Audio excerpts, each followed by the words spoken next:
به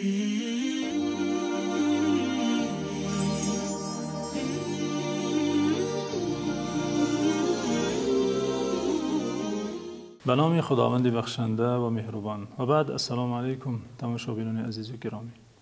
چند از دوستان چه در عالم مجازی و چه در عالم واقعی درخواست از این کردند که اطراف احکام صدقه فطر که این شب و روز وقت ادای این عبادت است چند حرفه گفته شود. بنابراین این لحظه ها اطراف این عبادت و احکام آن چند حرفه خواهیم گفت. دوستان عزیز و ارجمند، پیش از این که به بیان احکام این عبادت پردازیم باید دانیم که دین اسلام دین رحمت و شفقت، دین دلسوزی و غمخواری، دینی است که یاری رسانی به محتاجان و بینوایان را از بزرگترین عبادت ها عنوان کرده است. اینچنین این دین پاک پیروانش را همیشه بر کرم و سخاوت نفس امر می کند، تشویق می کند و از بخل و خسیسی باز می دارد و بخل و خسیسی را از صفت منافقان عنوان می کند.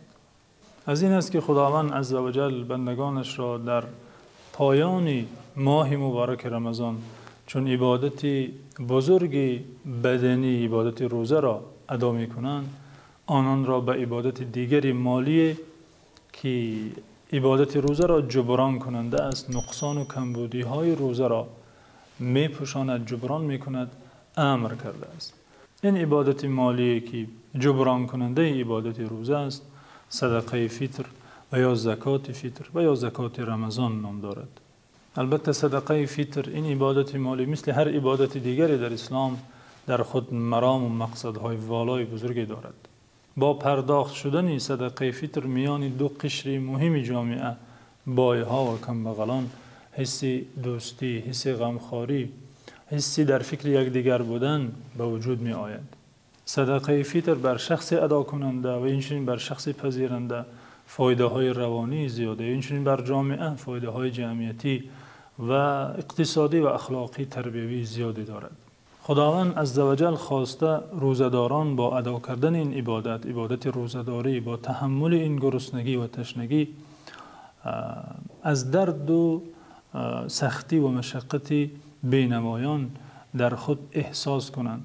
حس غمخواری نسبت بینوایان در روزداران پیدا شود و در آخر این ماه دست کمک به بینوایان دراز نمایند. البته شخص چون زکات مال خود را پرداخت می کند و صدقه فطر می دهد، این شخص در نظر جامعه در چشم بینوایان و محتاجان یک شخص مالدار، حریصی، بخیلی، سودجو نیست که حریص بر جمع مال باشد و در فکر دیگران نباشد، بلکه بعد ادا کردن این عبادت های جمعیتی و مالی یک شخص نیکوکار، غمخوار، مشفق به اطرافیان معرفی می شود، شناخته می شود. علاوه بر این مقصدهای والا و مرامهای بزرگی که صدقه فطر در خود دارد، مقصدهای انسانی، تربیوی، جمعیتی و اخلاقی، اینچنین مهمترین مقصد آن پاکسازی روزدار و جبران کردن روزه او از نقصان و کمبودی هاست. این مقصد مهم از مقصدهای والای صدقه فطر در حدیث آشکار بیان گشته. حدیثی که امام ابو داود و امام ابن ماجه روایت کردند از عبدالله ابن عباس که فرموده فرض رسول الله صلی الله علیه و سلم صدقه الفطر طهرة للصائم من اللغو والرفث وطعمة للمساكين فمن أداها قبل الصلاة فهي صدقة مقبولة ومن أداها بعد الصلاة فهي صدقة من الصدقات. عبدالله ابن عباس رضی الله عنهما میگوید فرستاده خدا صلی الله علیه و سلم صدقه فطر را برای پاکسازی روزدار از بیهودگی و بدسخنی و اینچنین برای فراهم گشتن غذا برای محتاجان و بینوایان واجب گردانیدند. هر که آن را پیش از نماز پرداخت کند صدقه فطر مقبول خواهد بود و هر کسی آن را بعد نماز ادا کند صدقه عادی از صدقات است. بله دوستان عزیز، از این حدیث برمی آید که صدقه فطر واجب از واجبات دین است که بر هر شخص واجب است آن را از خود و از هر فرد عائله خود و از هر شخصی که بر ذمه او هستند تأمین نفقه آنان بر عهده اوست باید پرداخت کند. امام بخاری از عبدالله ابن عمر رضی الله عنهما روایت کرده که ایشان گفتند فرض رسول الله صلی الله علیه و سلم زکات الفطر صاعا من تمر أو صاعا من شعير على العبد والحر والذكر والأنثى والصغير والكبير من المسلمين امر بها ان تؤدى قبل خروج الناس الى الصلاه. عبدالله بن عمر میگوید فرستاده خدا صلی الله علیه و سلم زکات فیتر را بر برده و شخصی آزاد، بر مرد و زن، بر خرد و بزرگ، بر همه مسلمانان فرض گردانید. امر نمودند تا پیش از اینکه مردم به نمازگاه نماز عید برآیند ادا کرده شود. آیا صدقه فیتر بر همه مسلمانان صرف نظر از اینکه چه مقدار دارایی دارد فرض است و یا اینکه باید شخص دارای نصاب باشد بعد فرض می‌گردد؟ در این مسئله مکتب‌های فقهی به دو نظرند و پیش از اینکه این دو نظر بیان گردد بهتر است که مسئله نصاب را توضیح دهیم که نصاب چیست تا زمینه شود برای فهمیدن حکم فرضیت صدقه فیتر. فقهان نصاب را سه نوع میگویند. نصاب یعنی مقدار معین مال که شریعت آن را تعیین کرده، مقدار آن را معین کرده و به آن مقدار احکام فقهی زیاده وابستگی دارد. میگویند سه نوع نصاب است. نصابی که با داشتن آن شخص نمیتواند چیزی از کسی پرسد، به تعبیر دیگر طلبیدن برای او حرام میگردد. این نصاب مقدارش داشتن غذای یک روزه است. انسان همان روزه غذای خود را داشته باشد دیگر برای او حلال نیست از کسی چیزی بپرسد. دوم نوع نصاب همان نصابی است، همان مقدار مبلغی است که شخص اگر آن را داشته باشد 4 حکم شرعی برایش مقرر می‌گردد. اول اینکه پذیرفتن زکات و صدقه فیتر برایش منع می‌شود، نمی‌تواند زکات گیرد، صدقه فیتر گیرد. قربانی کردن برایش واجب می‌شود، صدقه فیتر دادن برایش واجب می‌شود.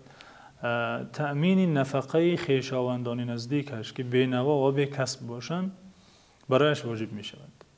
آن مقدار، آن نصاب همان نصاب زکات است. البته که امسال در کشور 35,000 سامانی مقرر کرده شد و یا 85 گرم طلا و یا قیمتی نرخ همین مقدار طلا را داشته باشد، اگرچند این پولش، این مبلغش 1 سال عمر هم نبیند، یا اشیای از نیازش زیادتی داشته باشد از قبیل ماشین و خانه ها و هر چیز دیگر، اگرچند که در آن اشیا نیت تجارت هم نکند. ولی فرق این نصاب از نصاب زکات معروف همین است که اگر شخص همین مقدار مبلغ را داشته باشد شرط نیست که 1 سال پول او عمر ببیند و یا این اشیایی که از نیازش بیرون است قصد تجارت داشته باشد. نه، شرط نیست. همین که این مبلغ را داشته باشد و یا اشیای از نیازش بیرون داشته باشد و مقصد تجارت هم نباشد، البته این 4 حکم فقهی برایش ثابت می شود. بازم تکرار میکنیم که زکات و صدقه فیتر را گرفته نمیتواند و قربانی برایش واجب می شود، صدقه فیتر دادن برایش واجب می شود و نفقه خویشاوندان نزدیکش که بی‌نوا و بی‌کسب باشند واجب می گردد. زکات فرض می شود برای او. بله، نصاب سوم که زکات فرض می شود همین مقدار پول را داشته باشد و 1 سال این پول در دست او عمر ببیند. اگر چنین باشد این علاقه برایش زکات فرض می گردد. این مبلغ در اول سال و در آخر سال شرطش این که پوره باشد. در میان سال اگر کم شود و دوباره پوره شود زیانی ندارد، زکات فرض است. در آغاز مثلا در آغاز سال 35,000 سامان داشت، در میانه سال این پولش کم شد، اما در آخر سال باز پولش این مبلغش پوره شد، باید که از این مبلغ زکات مال دهد که از این مقدار 2.5 فایزش را باید پرداخت کنند. سوالی که مطرح می شود صدقه فیتر چه مقدار است و چه مبلغ باید داده شود؟ البته آنچه که در احادیث آمده، پیامبر صلی الله علیه و سلم صدقه فیتر را برای آن مردم آن دوران از طعام‌های معمولی همان زمان که 1 صاع خرما دهد، 1 صاع جو دهد، 1 صاع مویز دهد گفته بیان کردند. در بعضی لفظ‌های حدیث نیم صاع گندم نیز آمده، چون که قیمت گندم، نرخ گندم در آن زمان بیشتر از نرخ خرما بود. بنابراین از این چیزها می دهد و یا نرخ این را، پول این را به فقیر می دهد. 1 صاع یعنی 1 پیمانه. اون پیمانه چه مقدار است؟ مکتب‌های فقهی در معین کردن وزن پیمانه نیز گوناگون نظرن. آنچه که در سرچشمه‌های فقهی حنفی آمده، پیمانه برابر با 3 کیلوگرم و 800 گرم برابر است. پس شخص روزدار می‌بیند سر هر فرد عائله خود از این چیزها، از این غذاها انتخاب می‌کند وابسته به امکانات مالی خودش. اگر گندم و یا آرد گندم می‌دهد نیم پیمانه آمده و اگر خرما و یا مویز می‌دهد یک پیمانه آمده، چون که قیمت نرخ گندم و آرد گندم آن زمان بالاتر از این خرما و مویز و این چیزها بود. این چیزها را می‌دهد و یا نرخ اینها را، البته پولی مبلغ این چیزها را حساب کرده به فقیر می‌دهد. فقها میگویند اگر زمانه تنجی و آسودگی باشد که فقیر پول را تواند استفاده کند، البته پول بهتر است دادن، چون که شاید که به لباس نیاز دارد شخص محتاج، شاید به هر چیز دیگری، و اگر چنان حالت باشد که پول چندان به درد نمیخورد، بهتر است از این غذاها دهد تا سیر کند و طعام پزد. اینجا چند مسئله است که به زکات رمضان یعنی به صدقه فطر تعلق دارد، جا دارد بیان کرده شود. اول اینکه صدقه فطر به هر کسی که به رمضان میرسد واجب میگردد. یعنی صرف نظر که آن شخص روزه میگیرد و یا نمیگیرد، روزش را با عذر بیماری و یا سفر میخورد و یا بدون عذر روزه نمیگیرد، به او مثل روزداران صدقه فطر واجب است، باید پرداخت کند. این چنین مسئله که شایسته از قید شود این است که تنها مذهب حنفی است که برای واجب شدن صدقه فطر داشتن نصاب را شرط می‌داند. تا شخص صاحب نصاب نباشد صدقه فطر برایش واجب نیست میگوید. اما بقیه مکتب‌های فقهی به این نظرند که شخص همان روزه و روز عید غذای خودش را و غذای خانواده‌اش را داشته باشد، صدقه فطر برایش واجب است. صدقه فطر از سر هر فرد خانواده، حتی از طفلان نابالغ نیز واجب است. بنابراین بر پدر واجب است که از هر فرد عائله خود صدقه فطر حساب کرده به فقیر و بینوایان پرداخت کند. اگر طفل فرزند صاحب مال باشد، شخصی برای او هدیه کرده باشد و یا از کسی میراث برده باشد، صدقه فطر در مال خود آن طفل واجب می شود. پدرش یا بابای او از مال طفل باید پرداخت کند. مسئله دیگری که شایسته دانستن است این است که فقها میگویند وقتی را ان الجد کالاب عند فقده او فقره، یعنی بابا جایگزین پدر می شود هنگامی که پدر فقیر باشد و یا در قید حیات نباشد. به عباره دیگر بابا وظیفه‌دار است که صدقه فطر نبیره های پسری خود را ادا کند اگر پدری آن نبیره ها فقیر باشد و یا در قید حیات نباشد. مسئله دیگر این که مصرف صدقه فطر همان مصرف زکات است، یعنی همان شخصانی که به آنها باید زکات داده شود و اگر به غیر آنها داده شود زکات ادا نمی‌یابد، صدقه فطر نیز در این مسئله همین حکم را دارد. به همون شخص فقیر و یا مسکین و یا قرضدار، همون شخصانی که مصرف زکات هستند و زکات دهنده حتما به آنها باید دهد، به کسی دیگر دهد. اگر زکاتش ادا نمی‌یابد صدقه فطر نیز باید به آن مصرف های زکات صرف شود، البته با نیت صدقه فطر، البته نیت نیز شرط است. بنابراین شخص نمیتواند به پدر و مادر یا بابا و بیبی خود صدقه فطر دهد، اما گونه که زکات نیز داده نمیتواند به اینها، یا به فرزندان خود و یا نبیرگان خود، بله به برادر و خواهر و خاله و عمه و عمک و تقا و اینها میتواند زکات دهد و صدقه فطر دهد، البته به این شرط که اگر صاحب نصاب نباشند، اگر فقیر و مسکین باشند، بلکه بهتر است به اینها زکات و صدقه فطر دهد تا هم اجر زکات و صدقه فطر به دست آورد و هم اجر صله رحم، پیوند خویشی. وقتی واجب شدن صدقه فطر دمیدن صبح روز عید است، همین که صبح روز عید دمید واجب می شود. اما این عبادت از جمله عبادت هایی است که شریعت آن را پیش از وقتش ادا کردنش را رخصت داده، اجازت داده.